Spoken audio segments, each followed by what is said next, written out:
Cette parole est certaine, si nous mourrons avec lui, nous vivrons aussi avec lui. De Timothée 2,11. Vous êtes morts à la loi par le sacrifice du corps de Christ. Mais maintenant, nous sommes délivrés de la loi, étant morts à celle sous laquelle nous étions retenus. Romains 7, 4, 6. Par la mort à la vie, une délivrance obtenue par la mort. C'est encore là le thème de l'apôtre. Non seulement, dit-il, la croix nous réconcilie avec Dieu et nous affranchit de la puissance du péché, mais elle nous soustrait à l'empire de la loi. Cette loi qui demande une parfaite obéissance de pécheurs absolument incapables de satisfaire à ses exigences, de sorte que, malgré la loi et malgré les protestations de la conscience, l'homme, réduit à lui-même, s'enfonce chaque jour davantage dans l'impuissance et dans la mort. C'est cette lutte tragique que l'apôtre nous décrit dans les chapitres 5, 6, 7 et 8 de l'Épître aux Romains, où il nous donne avec tant d'exactitude l'expérience constante de celui qui veut faire le bien avec ses propres forces.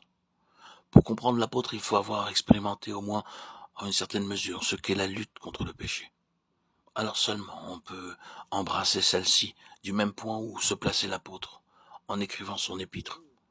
La loi a été donnée, écrit-il, pour faire abonder le péché. Romains 5, 20, 21. Le but que Dieu poursuit, c'est de révéler à l'homme la grandeur du péché, son universalité, de manifester sa laideur et de faire voir à quel point il est haïssable.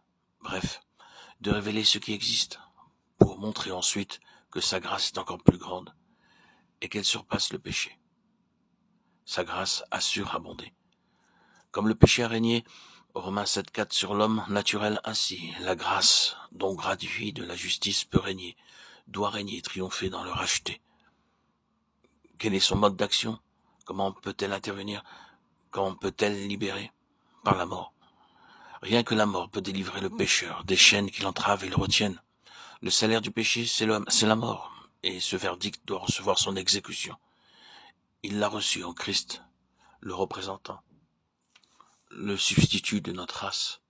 Et cette exécution, elle s'étend à tous ceux qui, réfugiés en lui, meurent avec lui, avec Christ sur la croix.